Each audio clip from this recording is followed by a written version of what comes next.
வணக்க மக்களை, சற்றுமுன் கிடைக்கப்பட்ட மிக முக்கியமான தகவல் ஒன்று வெளியாக இருக்கிறதா? தென் தமிழ்நாட்டில் அரசியலில் லாப ஆட்டமா? இரண்டு பவர்ஃபுல் தலைவர்களின் அமைதி என்ன?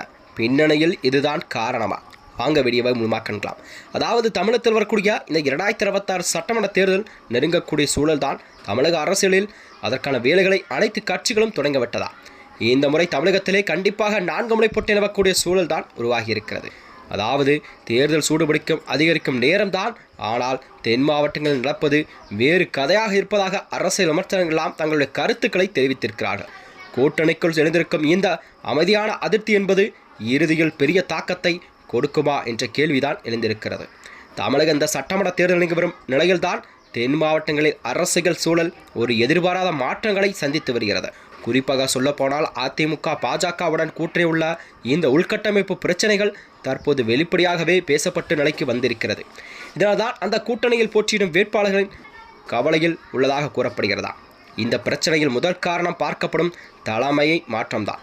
பாஜகவின் மாநில தலைவராக இருந்த அண்ணாமலை திடீரென மாற்றப்பட்டு அவருக்கு பதிலாக மாநில தலைவராக நயினா நாகேந்திரன் நியமிக்கப்பட்டிருப்பது அரசியல் வட்டாரத்திலே கண்டிப்பாக ஒரு பெரும் பரபரப்பை ஏற்படுத்தியிருக்கிறது. இந்த மாற்றம் என்பது கூட்டணி பேச்சுவார்த்தைகளை எளிதாக்கும் நோக்கில் எடுக்கப்பட்டதாக சிலர் கருதினாலும் அது கட்சியின் அடிப்படை தொண்டர்களிடையே ஒரு ஏமாற்றத்தையும் ஏற்படுத்தியிருக்கிறது. குறிப்பாக சொல்லப்போனால் இந்த அண்ணாமலையை நம்பி கட்சியில் இருந்த இளைஞர்கள் மற்றும் கிராமப்புற ஆதரவாளர்கள் இந்த மாற்றத்தை சாதாரண முடிவாக ஏற்கவில்லை. ஏனென்றால் அண்ணாமலைக்கு என்பது கண்டிப்பாக பாஜக தமிழகத்தில் காலூன்றுவதற்கு காரணமே அண்ணாமலை தான். தமிழகத்தில் 12% வாக்குகள் பாஜகவில் இருப்பதற்கு காரணம் அண்ணாமலைதான் என்பது அனைவரும் அறிந்த உண்மை. அதனைத் தொடர்ந்துதான் அண்ணாமலைக்கு கண்டிப்பாக பதவிகள் பறிக்கப்பட்டு ஓரங்கட்டிருப்பது என்பது அரசியலிலே ஒரு புதிய பரபரப்பை கிளப்பியிருக்கிறது. இதே நேரத்தில் மற்றொரு பவர்ஃபுல், அதாவது நடிகர் சரத்குமார் தொடர்பான அதிருப்தி கூட்டணியும் பெரிதாக பேசப்படுகிறதா? தனது சமத்துவ மக்கள் கட்சியை பாஜகவுடன் இணைத்த அவர் தனது ஆதரவாளருக்கு குறிப்பிட்ட அளவில் வாய்ப்புகள் கிடைக்கும் என்று எதிர்பார்த்திருந்தார்.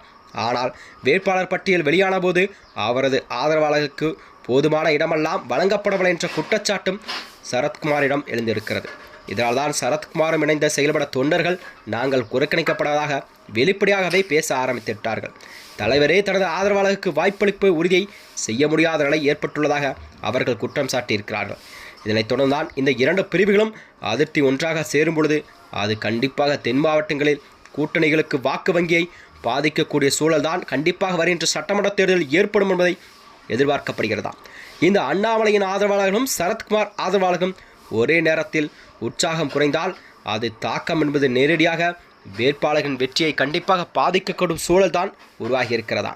இந்த நிலையில்தான் வருகின்ற 2026 சட்டமன்ற தேர்தலில் கண்டிப்பாக அண்ணாமலைக்கும் சரத்குமாருக்கும் கண்டிப்பாக தேர்தல் முடிந்த பின்பு அவர்களுக்கெல்லாம் முக்கிய பொறுப்புகள் வழங்கப்படுமா என்ற கேள்விதான் எழுந்திருக்கிறதா? மேலும் இதுபோன்ற வீடியோக்களை தெரிந்து கொள்ள நமது சேனலை மறக்காமல் சப்ஸ்கிரைப் செய்து கொள்ளும். நன்றி, வணக்கம்.